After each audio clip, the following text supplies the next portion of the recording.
Perkenalkan, nama saya Rizky Bowokusumo dengan nomor Indo Mahasiswa 2019-0410-382. Saya dari kelompok 9. Perkenalkan, nama saya Muhammad Afaf Nasiwa Erzani, NIM 2019-0410-375 dari kelompok 9. Perkenalkan, nama saya Alif Fajar Hidayat dengan nomor induk mahasiswa 2019-0410-449 dari kelompok 9. Perkenalkan, nama saya Syahdani Satya Nugraha dengan nomor induk mahasiswa 2019-0410-417. Saya dari kelompok 9.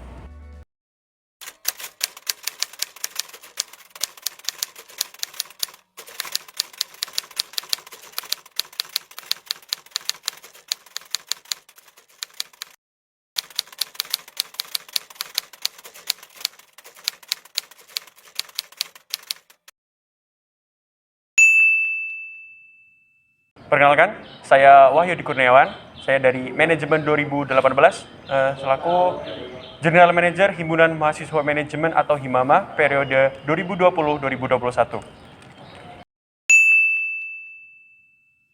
HIMAMA merupakan salah satu himpunan mahasiswa manajemen atau merupakan sebuah lembaga yang ada di bawah naungan prodi manajemen dan terutama ada di lingkup Fakultas Ekonomi dan Bisnis Universitas Muhammadiyah Yogyakarta. Sebagai General Manager, saya memiliki visi menciptakan mahasiswa manajemen yang aktif, kreatif, solutif, dan membuat mahasiswa manajemen berakhlak Islami.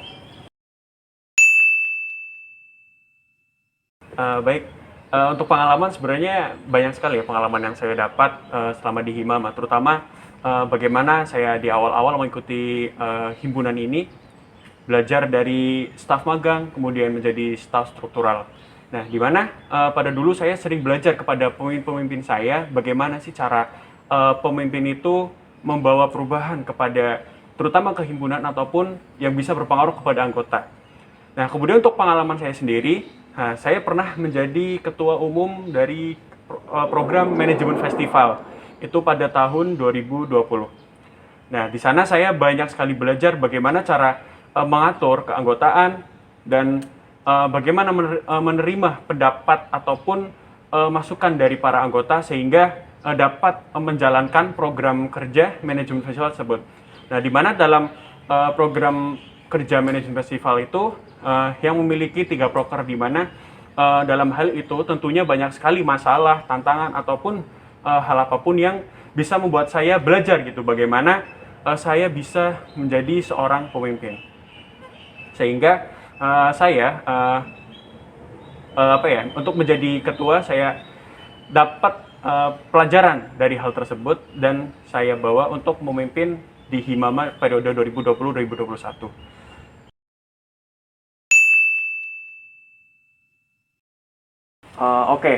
Terkait tantangan ya dalam sebuah organisasi.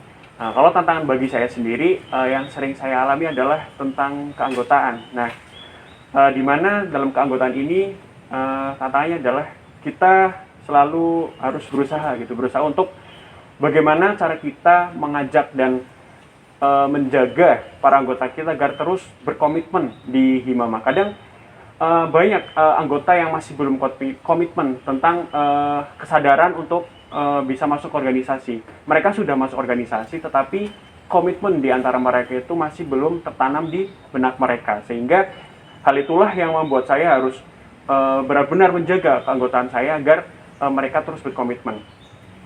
Nah, bagaimana sih cara saya menangani masalah tantangan tersebut? Banyak sekali yang udah saya lakuin, diantaranya adalah terutama mengajak mereka untuk mengikuti di berbagai program kerja, sehingga dalam hal tersebut mereka merasakan bagaimana sih menjalankan sebuah program kerja dan mereka bisa ikut andil dalam menjalankan sebuah program.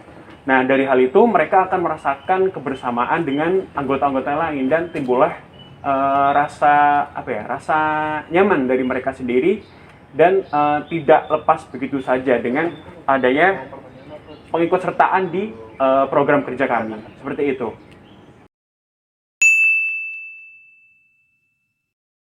Baik, terima kasih. Berkaitan dengan proporsi waktu antara kuliah maupun dengan organisasi.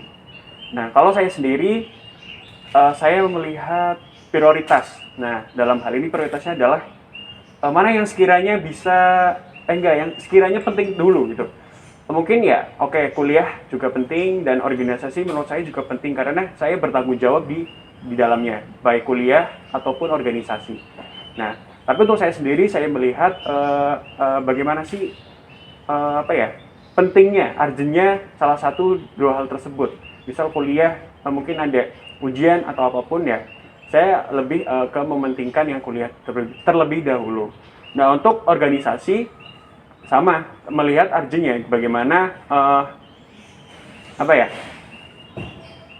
itu pentingnya dua hal tersebut dan menjadikan prioritas mana yang seharusnya kita lakukan terlebih dahulu. Intinya kembali ke manajemen waktu, bagaimana kita bisa memprioritaskan mana yang lebih penting dahulu hingga yang sekiranya bisa ditinggalkah atau bagaimana lah gitu.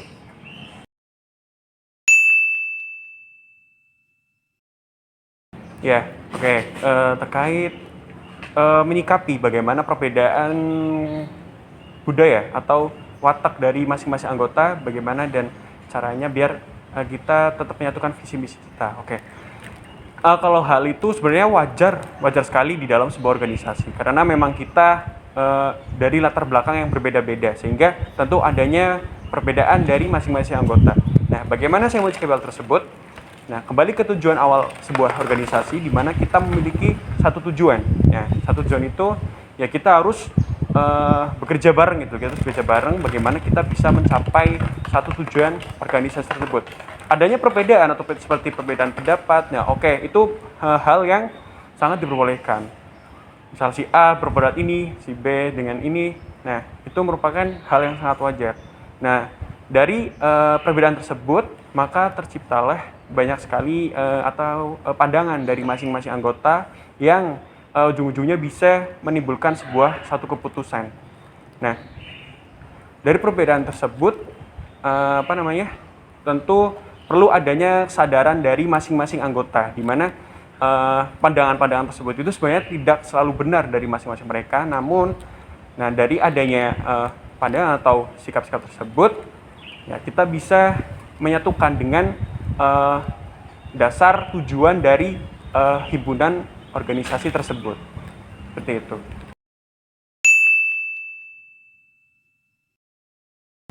Apa sih sikap yang harus dimiliki oleh seorang pemimpin? Nah, kalau dijawab ini menurut saya sendiri ya, sikap yang perlu diterapkan oleh seorang pemimpin. Di antara adalah yang pertama sifat terbuka. Nah, terbuka ini adalah maksudnya kita menerima segala apapun keluh kesah, masukan ataupun kritik dari para anggota. Nah, sehingga kita jangan sampai merasa tertutup dengan mereka. Kita terima aja apa yang mereka dapat selama di organisasi kita. Dan tentunya dari hal tersebut kita bisa memberikan solusi ataupun masukkanlah kepada anggota kita dengan adanya masalah-masalah tersebut. Itu yang kedua adalah sikap menanamkan kekeluargaan. Nah, jangan sampai kita ada rasa membeda-bedakan antara satu dan yang lain. Mungkin kadang ada seorang pemimpin yang membedakan antara satu dan yang lain. Nah, tapi untuk sikap tersebut itu jangan sampai diterapkan karena memang ya kita adalah satu organisasi gitu. Kita satu organisasi, kita satu himpunan gitu. Jadi kita memiliki tujuan yang sama, visi misi yang sama sehingga bisa membawa semua anggota terlibat untuk mencapai tujuan itu. Kemudian adalah yang utama itu ya sikap tanggung jawab. Nah, tanggung jawab dalam hal ini adalah segala apapun yang ada di himpunan atau yang di organisasi kita pimpin, tentunya rasa tanggung jawab itu sangat diperlukan. Karena tanggung jawab itu kita harus benar-benar menerima resiko ataupun apapun yang ada sehingga kita bisa tahu tentang segala apapun yang terjadi di sebuah organisasi kita sendiri. Tanggung jawab di sini adalah segala masalah ataupun tantangan yang ada di sebuah himpunan, baik dalam menjalankan program kerja ataupun menjalankan apapun lah dalam keseharian, mungkin keanggotaan atau apapun, kita harus tanggung jawab hingga kita bisa membantu mereka ataupun kita bisa membackup mereka selagi mereka membutuhkan kita, sehingga mereka bisa sehingga mereka bisa gitu, mereka bisa dengan adanya tanggung jawab dari atasan sendiri, terutama seorang pemimpin itu harus bisa membawa perubahan kepada anggota-anggotanya, terutama dalam sebuah organisasi. Dan dalam menjalankan program kerja pun tidak selalu anggota yang harus bekerja, tetapi dari atasan sendiri kayak seorang pemimpin juga harus bisa terlibat di dalamnya, sehingga mereka merasa dirangkul ataupun merasa diajak gitu oleh kita, sehingga mereka bisa bekerja mungkin bisa dengan maksimal, ataupun usaha yang mereka lakukan bisa lebih baik lagi gitu.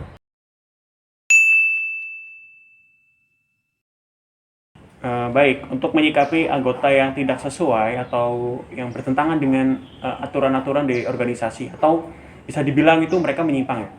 Nah, bagaimana menyikapi? Nah, dalam himpunan mahasiswa manajemen sendiri atau Himama, kita juga memiliki aturan atau SOP bagaimana jika sudah mengikuti sebuah organisasi. Jika mereka menyimpang, nah nanti adanya komunikasi terutama dari anggota sendiri kepada kepala bidang, atau kalau di kami itu namanya manajer divisi.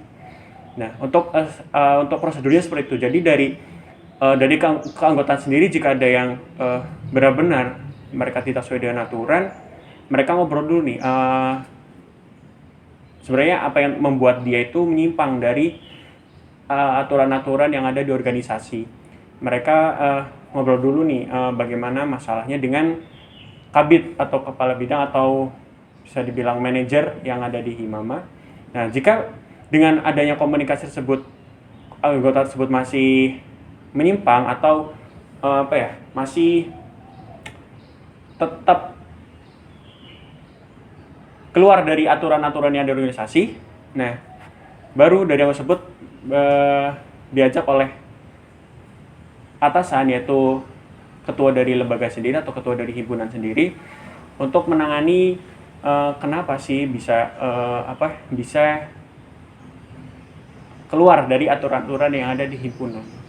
Nah, itulah yang sebenarnya sikap yang harus dilakukan adalah berbicara ya. Kita ngobrol santai saja dengan orang tersebut. Sebenarnya kenapa bisa lepas dari adanya aturan-aturan yang sudah ditetapkan oleh organisasi. Dalam himpunan kita sendiri ada namanya sistem surat peringatan, di mana ada 3 tahapan. Yang pertama itu ada SP1, SP2, dan SP3. Dan masing-masing SP itu memiliki tahapan masing-masing. Jika memang dari anggota tersebut terus untuk menyimpang dari organisasi, ya tentu sikap saya adalah sebagai seorang pemimpin, yaitu mungkin mengeluarkan dengan tidak, bisa dibilang tidak sopan ya. Iya.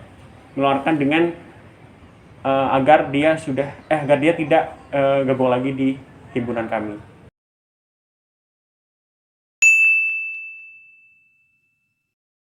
Baik, untuk menciptakan komunikasi agar dirasakan rasa kekeluargaan adalah saya menerapkan sistem ada waktunya kita serius, ada waktunya kita santai atau bisa bercanda. Nah, dalam sebuah rapat biasanya saya tidak selalu mengedepankan sikap serius untuk mengikuti rapat, tapi kita juga kadang diselingi dengan ngobrol santai ataupun sharing-sharing bareng gitu, sehingga mereka itu tidak terlalu tegang dengan apa pembahasan yang ada di rapat. Dan mereka dengan hal itu pun mereka tidak hanya merasa ikut organisasi saja, tapi mereka juga merasakan kekeluargaan yang ada dengan adanya kita sharing, ngobrol bareng ataupun bercanda-bercanda yang sering kita lakukan di rapat ataupun di forum luar rapat. Nah, itu menurut saya komunikasi tersebut lah yang bisa membuat rasa kekeluargaan itu tercipta. Seperti tadi ada yang saya bilang, bahwa seorang pemimpin harus terbuka menerima keluh kesah ataupun cerita ataupun masukan ataupun kritik dari anggota, sehingga mereka merasa nyaman dengan adanya kebebasan berpendapat, ataupun mereka bebas untuk bisa mengobrol tidak hanya dengan temannya, tapi juga mereka bisa dengan atasannya, seperti itu. Baik, pertanyaannya, pemimpin itu dilahirkan atau dibentuk? Nah, kalau menurut saya sendiri, pemimpin adalah seorang yang dibentuk. Nah, kenapa seperti itu? Jadi pemimpin itu memang dibentuk dari awal-awal kita belajar, dari awal kita banyak sekali mengetahui berbagai masalah yang mungkin fatal. Nah, dari situlah kita paham bagaimana cara menyelesaikan sebuah masalah tersebut. Dari penyelesaian masalah tersebut, kita tahu bagaimana cara-caranya agar kita bisa memimpin dengan adanya tantangan-tantangan seperti itu. Kita bisa tahu tantangan-tantangan apa saja yang mungkin terjadi selama ada di sebuah organisasi. Sehingga dengan pemimpin itu kita bertahap ya, dari belajar, kemudian kita mulai paham, dan sehingga kita bisa menjadi seorang pemimpin itu kita benar-benar dibentuk, bukan dilahirkan.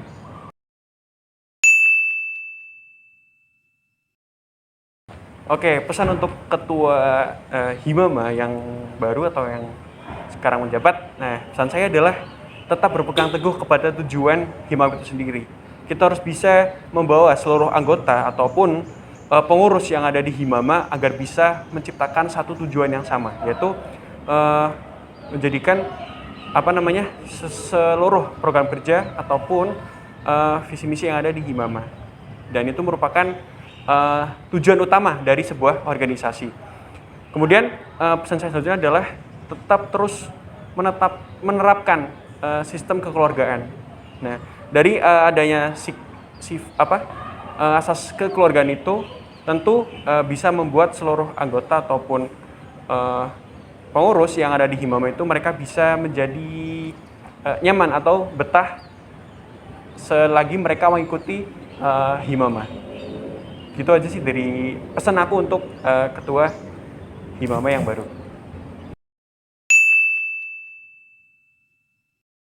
Baik, berbicara tentang benefit yang kita dapat selama ikuti organisasi adalah yang pertama pengalaman.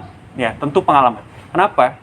Memang saya banyak sekali mendapatkan pengalaman yang ada di Himama, terutama dalam menyelesaikan masalah dan bekerja dalam tim. Karena bekerja dalam tim itu merupakan sebuah hal yang sangat utama di dalam sebuah organisasi.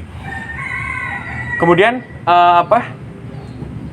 pengalaman-pengalaman yang kita dapat di dalam sebuah organisasi, nah itu bisa membawa kita untuk belajar bagaimana mendapatkan sesuatu yang ada sebelumnya dan bisa kita terapkan di masa depan seperti itu.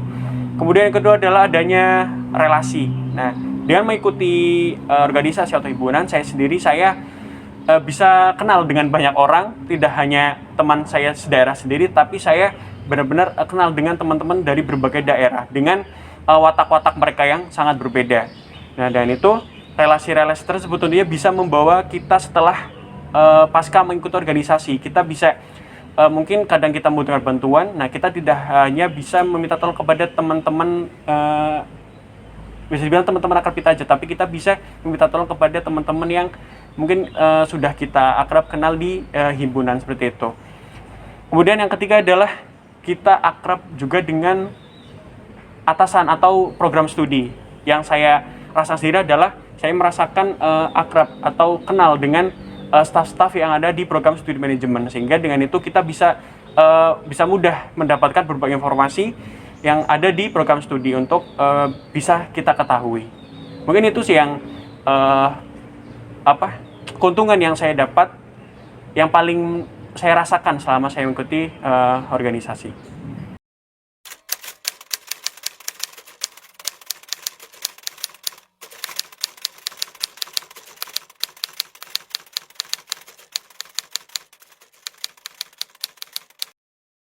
Himama dahsyat luar biasa, Allahu Akbar.